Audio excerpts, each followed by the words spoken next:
Rahman ve Rahim olan Allah'ın adıyla. Fakat kavminin cevabı, Lut ailesini ülkenizden çıkarın. Kuşkusuz onlar ahlakça, temizlik taslayan kimselermiş demekten ibaret oldu. Bunun üzerine onu ve karısı dışında kalan ailesini kurtardık. Karısının geride kalanlardan olmasını takdir ettik. Onların üzerine müthiş bir yağmur indirdik. Önceden uyarılmış olanların yağmuru ne korkunç oldu. De ki, hamdolsun Allah'a, selam olsun seçkin kıldığı kullarına. Allah mı daha hayırlı, yoksa ona koştukları ortaklar mı? Peki gökleri ve yeri yaratan, gökten size su indiren kim? Biz o suyla sizin bir tek ağacını bile bitiremeyeceğiniz güzel güzel bahçeler, bağlar yetiştirmekteyiz. Allah'tan başka Tanrı mı? Doğrusu onlar yoldan sapmış kimselerdir. Peki yeryüzünü yerleşmeye elverişli kılan, vadilerden nehirler akıtan, yerde sarsılmaz dağlar yaratan, iki deniz arasına engel koyan kim? Allah'tan başka bir Tanrı mı? Doğrusu onların çoğu gerçeği bilmiyorlar. Peki darda kalan, kendisine yalvardığı zaman imdadına yetişen, sıkıntısını gideren ve sizi yeryüzünün yöneticileri yapan kim? Allah'tan başka bir Tanrı mı? Ne kadar da kıt düşünüyorsunuz. Peki karaların ve denizlerin karanlıkları içinde yol bulmanızı sağlayan kim? Rüzgarları rahmetinin önünde müjdeci olarak gönderen kim? Allah'tan başka bir Tanrı mı? Allah onların ortak koştuklarından çok yücedir, münezzehtir. Peki ilk baştan yaratan, sonra yaratmayı durmaksızın tekrar eden kim? Size hem gökten hem yerden rızık veren kim? Allah'tan başka bir Tanrı mı?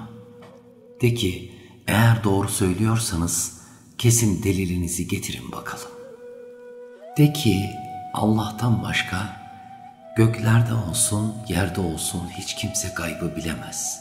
Onlar ne zaman diriltileceklerini de bilmezler. Hayır, onların ahiret hakkındaki bilgileri yetersiz kalmıştır. Dahası bu hususta şüphe içindedirler. Bunun da ötesinde onlar ahiretten yana kördürler. İnkarcılar dediler ki, sahi biz ve atalarımız toprak olunca mı diriltilip hayat alanına çıkarılacakmışız? Doğrusu bu tehdit bize yapıldığı gibi daha önce atalarımıza da yapılmıştı. Ama bu eskilerin masallarından başka bir şey değildir. De ki, yeryüzünde dolaşın da günahkarların sonu nice oldu görün. Sen de onların yüzünden üzülme, tuzak kurmalarından dolayı da canını sıkma. Eğer doğru söylüyorsanız bu tehdit ne zaman gerçekleşecek diye soruyorlar. De ki, çabucak gelmesini istediğiniz azabın bir kısmı belki de tepenize inmek üzeredir. Şüphesiz Rabbin insanlara karşı lütuf sahibidir. Fakat onların çoğu şükretmezler. Rabbin onların kalplerinde gizlediklerini de açığa vurduklarını da elbette bilir. Gökte ve yerde gözlerden gizli hiçbir şey yoktur ki apaçık bir kitapta yer almasın. Doğrusu bu Kur'an İsrailoğullarına üzerinde anlaşamadıkları pek çok şeyi açıklamaktadır. Şüphesiz o, müminler için bir hidayet rehberi ve bir rahmettir. Gerçek şu ki, Rabbin onların arasında hükmünü verecektir. O çok güçlüdür, her şeyi bilmektedir. O halde sen Allah'a güvenip dayan. Çünkü sen apaçık, hakikat üzeresin. Bil ki sen ölülere işittiremezsin. Arkalarını dönüp giderlerken sağırlara da çağrıyı duyuramazsın. Sen körleri yanlış yoldan doğruya yönlendiremezsin. Sen çağrını ancak ayetlerimize inanıp teslim olanlara duyurabilirsin. Söylenen kıyamet başlarına geldiği zaman onlara yerden bir yaratık çıkarırız da insanların ayetlerimize kesin bir şekilde iman etmedikleri konusunda onlarla konuşur. O gün her ümmet içinden ayetlerimizi yalan sayan grupları bir araya getiririz. Onlar düzenli bir şekilde hesap yerine sevk edilirler. Nihayet oraya geldikleri zaman Allah buyurur: siz benim ayetlerimi ne olduğunu kavramadan yalan saydınız öyle mi? Değilse yaptığınız neydi? Zulme saptıkları için kendileri hakkındaki söz gerçekleşmiştir. Artık konuşamazlar. Dinlesinler diye geceyi yarattığımızı, gündüzü de aydınlık kıldığımızı görmediler mi? İman eden bir kavim için elbette bunda ibretler vardır. Surun üflendiği gün Allah'ın diledikleri dışında göklerde ve yerde bulunanlar dehşete kapılırlar. Hepsi boyunları bükük olarak ona gelirler. Dağları görür, onların durduğunu sanırsın. Oysa bulutlar gibi hareket ederler. Bu her şeyi sapasağlam yapan Allah'ın sanatıdır. Şüphesiz ki O yaptıklarınızdan tamamıyla haberdardır. Kim ilahi huzura iyilikle gelirse ona daha iyisi verilir. O gün onlar kıyamet dehşetinden de etkilenmezler. Ama kimler de kötülükle gelirse işte onlar yüzüstü cehenneme atılırlar. Yaptıklarınızın karşılığından başkasını mı göreceksiniz? De ki, bana dokunulmaz kıldığı bu şehrin Rabbine yalnız ona kulluk etmem emredildi. Zaten her şey ona aittir. Bir de bana Müslümanlardan olmam ve Kur'an'ı okumam emredildi. Artık kim doğru yola gelirse yalnız kendisi için gelmiş olur. Kim de saparsa ona de ki ben sadece uyarıcılardanım. Ve şunu da söyle, hamd Allah'a mahsustur. O işaretlerini size gösterecek. Siz de onları görüp tanıyacaksınız. Rabbin yaptıklarınızdan habersiz değildir. Rahman ve Rahim olan Allah'ın adıyla. Ta, Sin, Mim. Bunlar apaçık kitabın ayetleridir. İman eden bir topluluk için Musa ile Firavun'un haberlerinden bir kısmını gerçek şekliyle sana anlatacağız. Kuşkusuz ülkesinde Firavun ululuk taslamış, ayrımcılık yaparak halkını da gruplara ayırmıştı. Gruplardan birini erkek çocuklarını kıyımdan geçirip kızlarını sağ bırakarak güçsüz düşürmek istiyordu. Hiç kuşkusuz o huzur ve güveni bozanlardandı. Oysa biz o ülkede güçsüz düşenlere lütufta bulunmak, onları önderler yapmak, onları ülkelerinin varisleri kılmak istiyorduk. Onları belli bir yere yerleştirmek, Firavun'a, Haman'a ve ordularına sandıkları şeyi onların eliyle başlarına getirip göstermek istiyorduk. Musa'nın annesine onu emzir, başına bir şey gelmesinden endişe ettiğinde onu nehre bırak. Korkup kaygılanma. Biz onu sana döndüreceğiz ve onu peygamberlerden biri yapacağız diye vahyettik. Nitekim Firavun ailesi onu bulup aldı. Ama sonunda o kendileri için bir düşman ve tasa sebebi olacaktı. Şüphesiz Firavun, Haman ve askerleri yanlış yollarardı. Firavun'un karısı o, senin ve benim göz aydınlığımız, muradımız olsun. Onu öldürmeyelim. Belki bize faydası dokunur veya onu evlat ediniriz demişti. Onlar işin farkında değillerdi.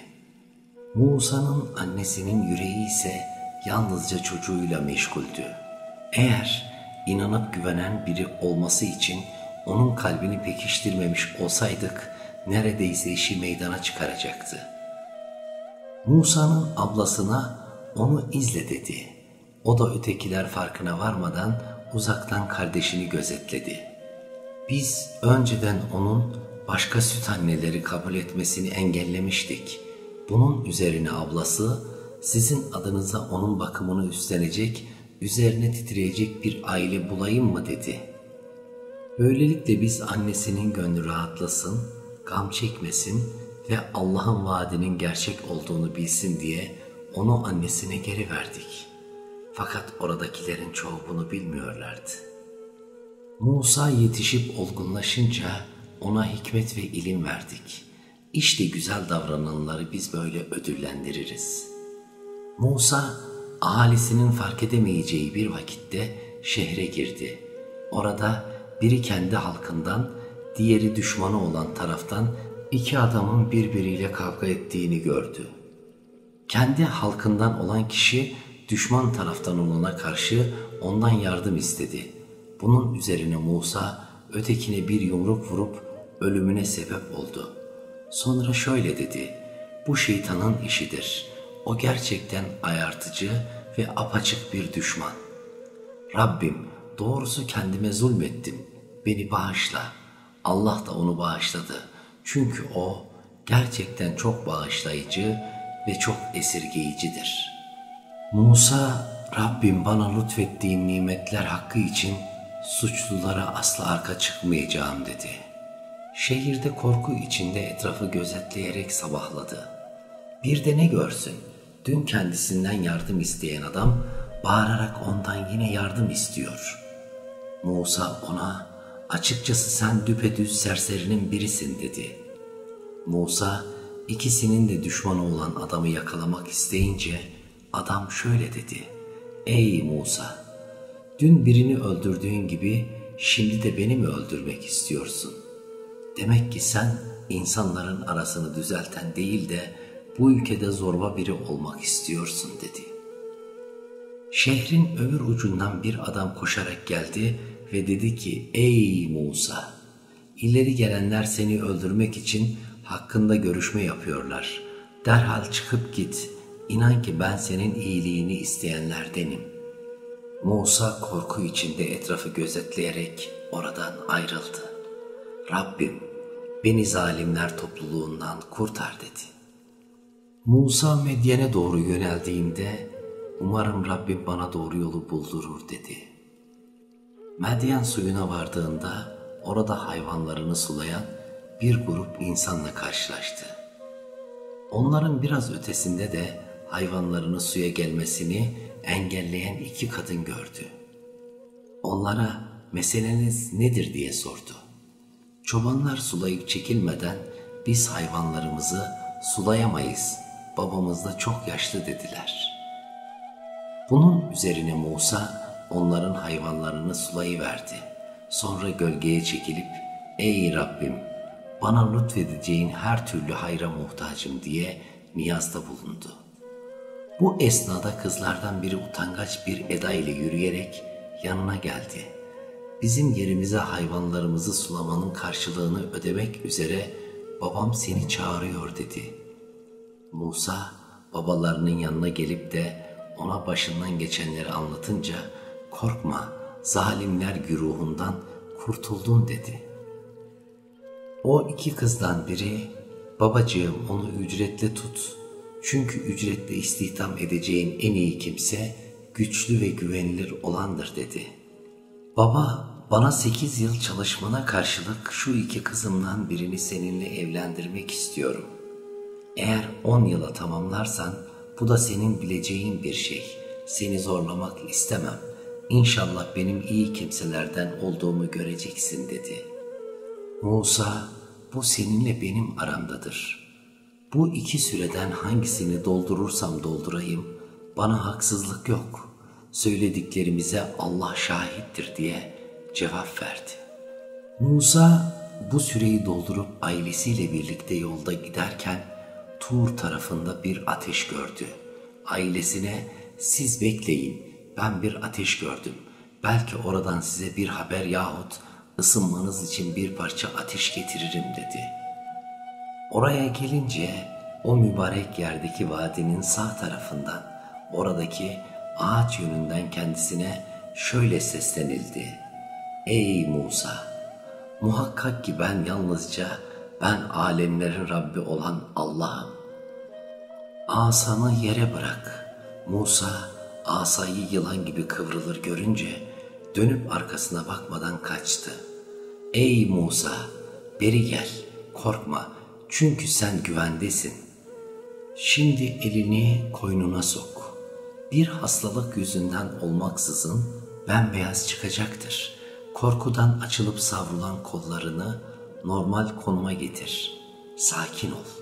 İşte bu ikisi Firavun ve adamlarına karşı göstereceğin Rabbin tarafından iki kesin delildir. Onlar yoldan çıkan bir kavim olmuşlardır. Musa dedi ki, Rabbim, ben onlardan birini öldürmüştüm. Beni öldürmelerinden korkuyorum. Kardeşim Harun benden daha açık ve düzgün konuşur.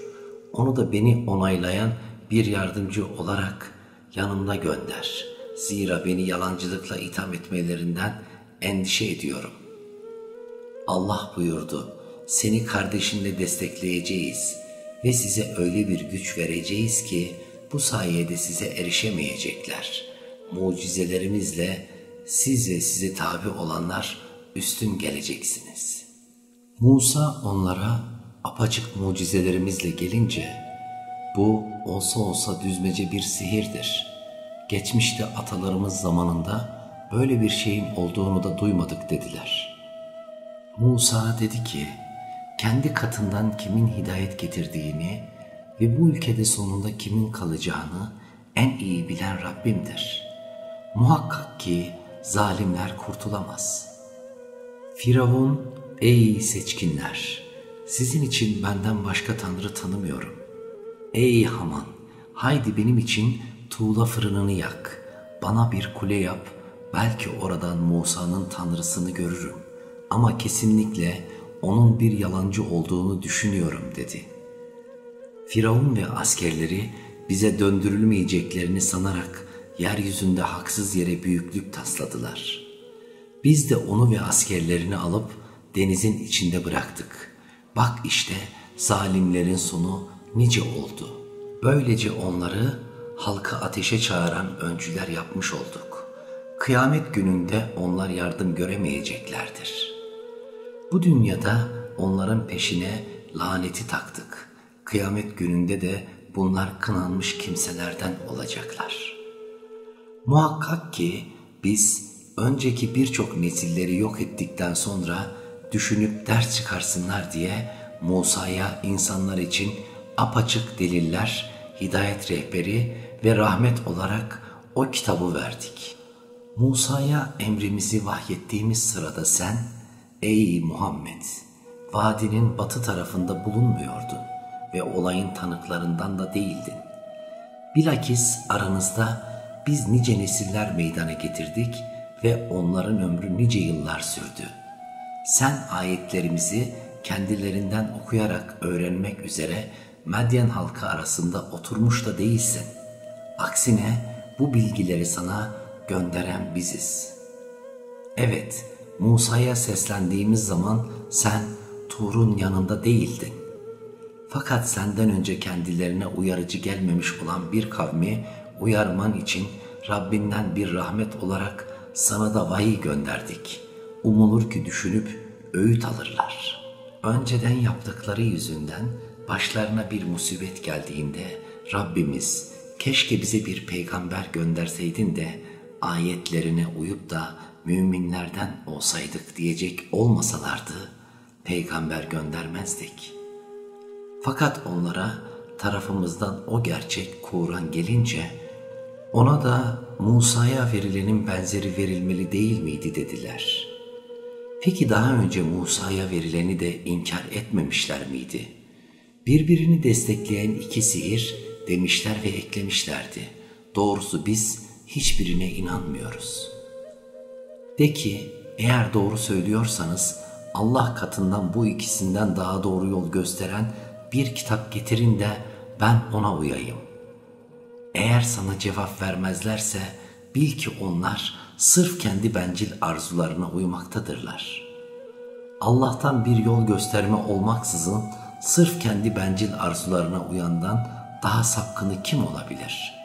Elbette Allah zalim kavmi doğru yola iletmez. Gerçek şu ki düşünüp öğüt alsınlar diye biz sözü vahiy onlara birbiri ardınca ulaştırmışızdır. Bundan önce kendilerine kitap verdiğimiz kimseler, içinde öyleleri vardır ki buna da iman ederler. Onlara Kur'an okunduğu zaman ona iman ettik, şüphesiz o Rabbimizden gelmiş gerçeğin kendisidir. Esasen biz bundan önce de Rabbimize boyun eğmiştik derler. İşte baskılara karşı sabretmelerinden ötürü onlara mükafatları 2 defa verilecektir.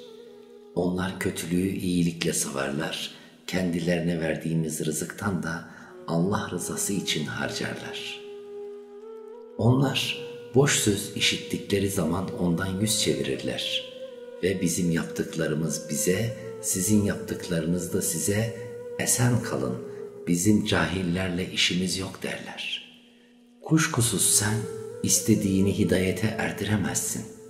Ama Allah dilediğini hidayete erdirir ve hidayete erecek olanları en iyi O bilir.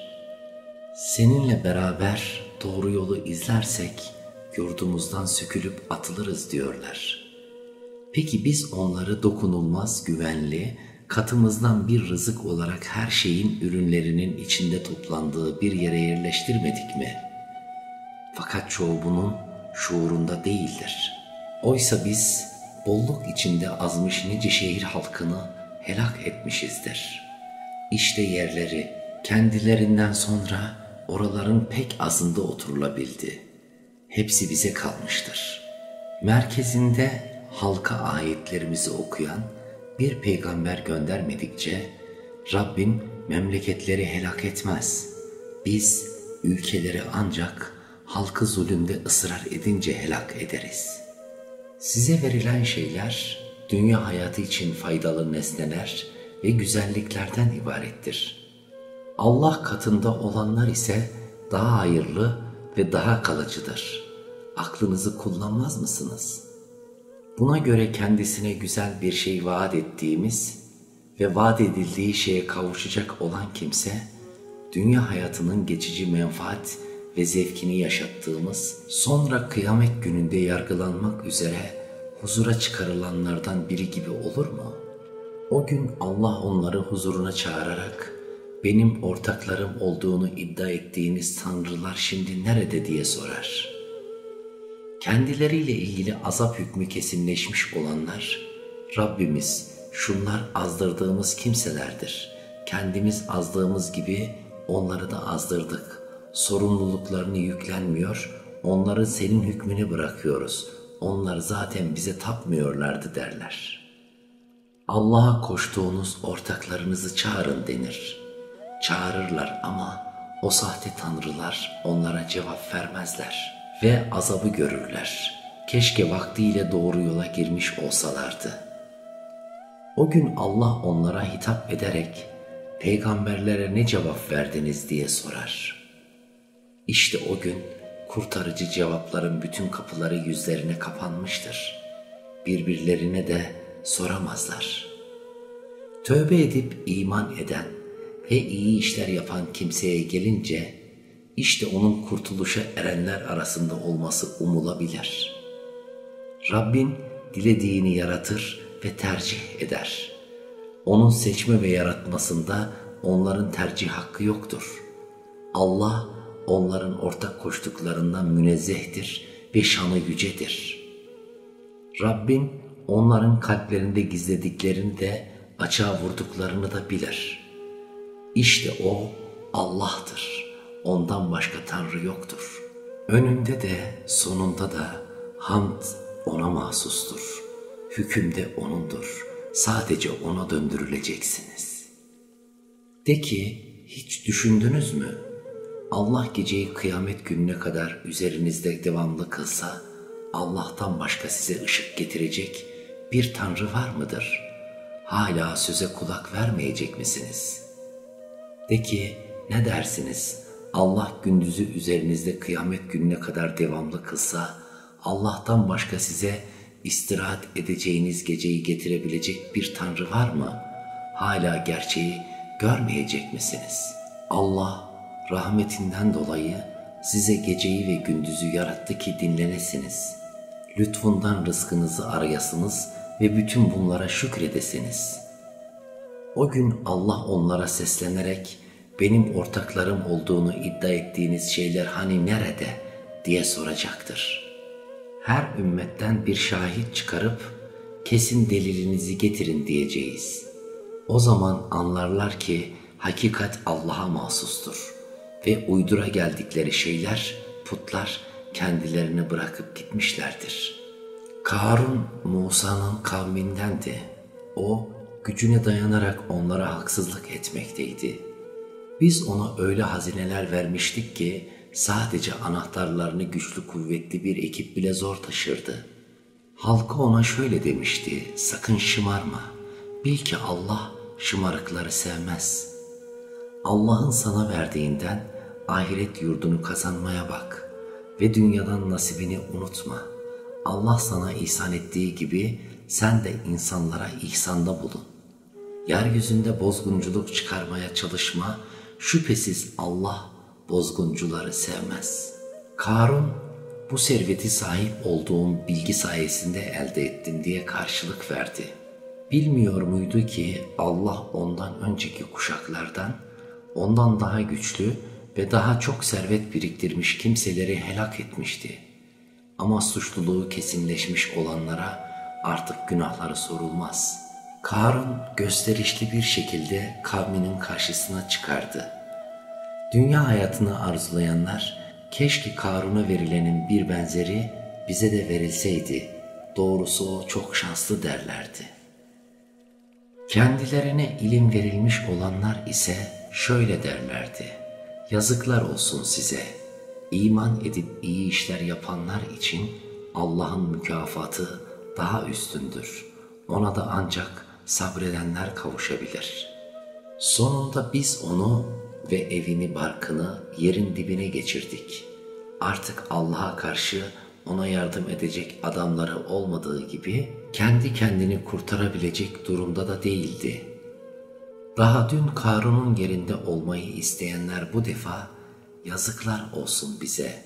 Demek ki Allah rızkı kullarından dilediğine bol bol, dilediğine de ölçülü veriyormuş. Allah bize lütufta bulunmuş olmasaydı bizi de mutlaka yerin dibine geçirmişti.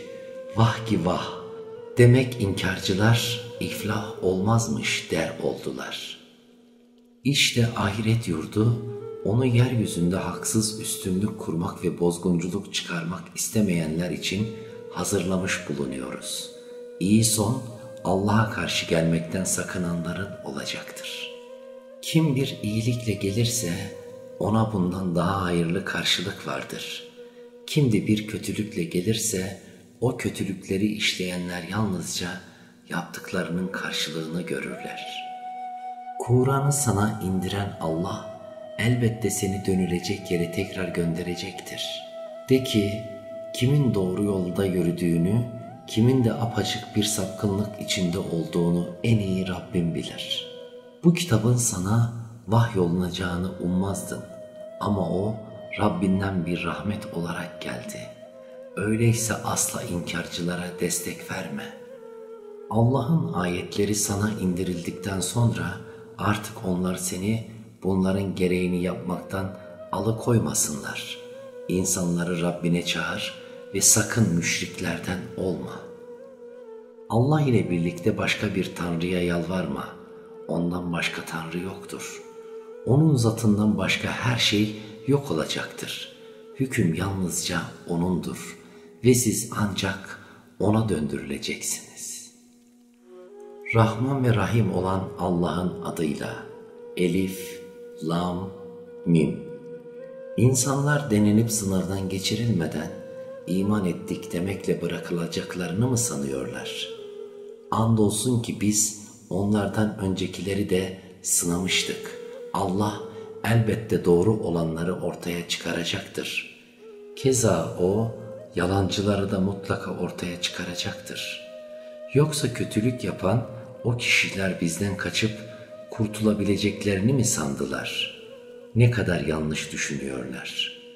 Kim Allah'a kavuşmayı arzu ederse bilsin ki Allah'ın belirlediği sürenin sonu mutlaka gelecektir. O her şeyi bilir, her şeyi işitir. Her kim elinden gelen çabayı gösterirse yalnız kendi iyiliği için çabalamış olur. Çünkü Allah'ın hiç kimsenin hiçbir şeyine ihtiyacı yoktur. Biz iman edip dünya ve ahirete yararlı işler yapanların önceki kötülüklerini mutlaka sileriz ve onları yaptıklarının daha güzeliyle ödüllendiririz. Biz insana, anne babasına iyi davranmasını emrettik. Ama onlar hakkında bilgi sahibi olmadığın bir şeyi bana ortak koşman için seni zorlarlarsa onların sözüne uyma. Sonunda dönüşünüz yalnız bana olacaktır. İşte o zaman vaktiyle yapmış olduğunuz her şeyi önünüze koyacağım. İman edip dünya ve ahirete yararlı işler yapanlara gelince onları katımızda mutlaka iyiler arasına alacağız. İnsanlar arasında öyleleri de vardır ki Allah'a inanıyoruz derler ama Allah uğrunda bir sıkıntıyla karşılaşınca insanlardan gördükleri eziyeti Allah'tan gelen bir ceza gibi düşünürler. Ama Rabbinden bir yardım gelecek olsa o zaman da mutlaka gerçek müminlere aslında biz hep sizinle olduk derler. Peki ama herkesin kalbindekileri en iyi bilen Allah değil midir? Muhakkak ki Allah gerçekten iman edenleri de bilir, inanmış gibi görünenleri de bilir. İnkarcılar müminlere gelin bizim yolumuza uyun, günahınızı biz yüklenelim derler. Oysa onların hiçbir günahını gerçekten yüklenecek değillerdir. Hakikatte onlar katıksız yalancılardır. Onlar mutlaka kendi günah yükleriyle birlikte başka yükler de yüklenecekler. Düzüp koştukları iddialardan dolayı kıyamet gününde kaçınılmaz olarak sorguya çekileceklerdir. Vaktiyle biz Nuh'u kendi kavmine Resul olarak göndermiştik. Nuh 1000 yıldan 50 yıl daha az bir süreyle onların arasında kaldı. Sonunda zulümlerini sürdürürlerken onları tufan yakaladı.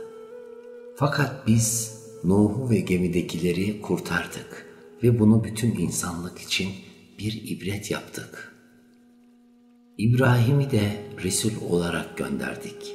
Kavmine şöyle demişti: Allah'a kulluk edin ve ona itaatsizlikten sakının. Eğer bilirseniz bu sizin için daha hayırlıdır. Siz Allah'ı bırakıp bir takım putlara tapıyor, asılsız inançlar uyduruyorsunuz. Kuşkusuz Allah'ı bırakıp da taptığınız bu şeyler size rızık vermekten acizdirler. O zaman rızkınızı Allah'ın katında arayın. Ona kul olun, ona şükredin. Sonunda ona döneceksiniz. Eğer gerçeği yalanlamaya kalkışırsanız, bilesiniz ki sizden önceki nice topluluklar da böyle yalanlamalarda bulundular. Elçinin görevi açık bir tebliğden ibarettir. Peki onlar Allah'ın yaratmayı nasıl başlattığını, sonra onu ard arda sürdürdüğünü görmezler mi? Kuşkusuz bu Allah için kolaydır. Resulüm de ki, yeryüzünde gezip dolaşın ve Allah'ın ilk yaratılışı nasıl başlatıp devam ettirdiğini görün. Allah daha sonra ikinci hayatı da işte böyle gerçekleştirecektir. Allah her şeye kadirdir. O dilediğini azap eder, dilediğini esirger, hepiniz dönüp dolaşıp ona varacaksınız. Ne yeryüzünde ne de gökte Allah'ı çaresiz bırakabilirsiniz. Allah'ın dışında bir himayeciniz ve yardımcınız da yoktur. Allah'ın ayetlerini ve ona kavuşmayı inkar edenler, işte bunların rahmetinden ümitleri olamaz ve bunlar için acı bir azap vardır. Kavminin İbrahim hakkındaki cevabı, onu öldürün ya da yakın demekten ibaret oldu. Ama Allah onu ateşten kurtardı. İşte bunda inanan bir topluluk için ibretler vardır. İbrahim onlara şöyle demişti: Sizler sırf dünya hayatında aranızdaki sevgi ve çıkar ilişkisini sürdürmek için Allah'ı bırakıp kendinize bir takım putlar edindiniz. Sonra kıyamet gününde birbirinizi reddedecek birbirinize lanetler yağdıracaksınız. Varacağınız yer cehennemdir. Hiçbir yardımcınız da olmayacaktır. Bunun üzerine Lut ona iman etti. İbrahim, artık ben Rabbime göç edeceğim. Şüphesiz o güçlüdür, hikmet sahibidir dedi. Ona İshak ve Yakub'u bağışladık. Soyundan gelenlere peygamberlik ve kitap verdik. Ona bu dünyada mükafatını verdik. O ahirette de iyiler arasında yer alacaktır. Lut'a gelince o kavmine demişti ki, siz kesinlikle daha önce hiçbir milletten hiç kimsenin yapmadığı bir hayasızlığı yapıyorsunuz. Siz hala erkeklere yaklaşacak, meşru yolu kapatacak, toplantılarınızda ahlak dışı işler yapacak mısınız? Kavminin tek cevabı şu oldu: hadi doğru söyleyenlerden isen başımıza Allah'ın azabını getir de görelim. Lut şu ahlakı bozan topluluğa karşı bana yardım et Rabbim diye dua etti. Elçilerimiz İbrahim'e müjdeyi getirdiklerinde biz şu memleketin halkını yok edeceğiz. Çünkü oranın halkı zulme sapmışlardır dediler. İbrahim, ama orada Lut da yaşıyor dedi. Biz orada kimlerin bulunduğunu çok iyi biliyoruz. Onu ve karısı dışındaki bütün ailesini elbette kurtaracağız. Karısı geride kalanlar arasında yer alacak dediler. Elçilerimiz kendisine geldiğinde Lut onlardan dolayı huzursuz oldu ve ne yapacağını şaşırdı. Ama onlar korkma, tasalanma dediler. Biz seni ve karın dışındaki bütün aileni kurtaracağız. Karın ise geride kalanlar arasında yer alacak. Biz yoldan çıkmalarının cezası olarak bu memleket halkının üzerine gökten alçaltıcı bir bela indireceğiz. İşte o memleketten geriye aklını kullananların yararlanabileceği açık bir ibret vesikası bıraktık. Medyenlilere de kardeşleri Şuayb'ı gönderdik. Ey kavmim dedi, Allah'a kul olun, ahiret gününü ümitle bekleyin, yeryüzünde bozgunculuk yapıp karışıklık çıkarmayın. Ama onu yalancılıkla suçladılar. Bunun üzerine kendilerini o dehşetli sarsıntı yakaladı da yurtlarında yere serildiler. Ad ve Semud kavimleri de öyle. Onların durumlarını, meskenlerinin kalıntıları size apaçık gösteriyor. Şeytan onlara kötü işlerini güzel gösterip kendilerini doğru yoldan saptırmıştı. Oysa gerçeği görme yeteneğine de sahiplerdi.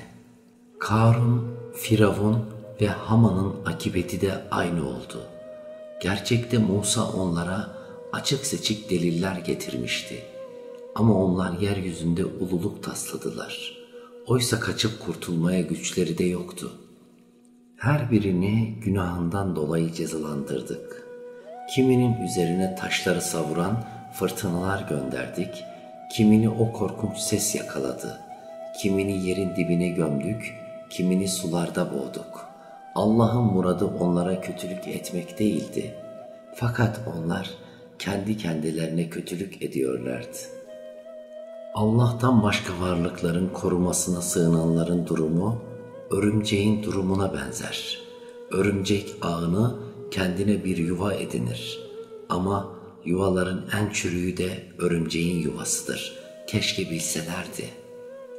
Allah onların kendisini bırakıp da ne türlü şeylere yalvarıp yakardıklarını şüphesiz bilmektedir. O azizdir, hakimdir. İşte biz insanlara bu misalleri anlatıyoruz. Ama bunların hikmetini gerçek bilgi sahibi olanlardan başkası kavrayamamaktadır. Allah gökleri ve yeri hikmet ve fayda esasına göre yarattı. Şüphesiz inananlar için bunda ibret vardır. Kitaptan sana vahyedilenleri oku. Namazı özenle kıl. Kuşkusuz namaz hayasızlıktan ve kötülükten men eder. Allah'ı anmak her şeyden önemlidir. Allah yaptıklarınızı bilir.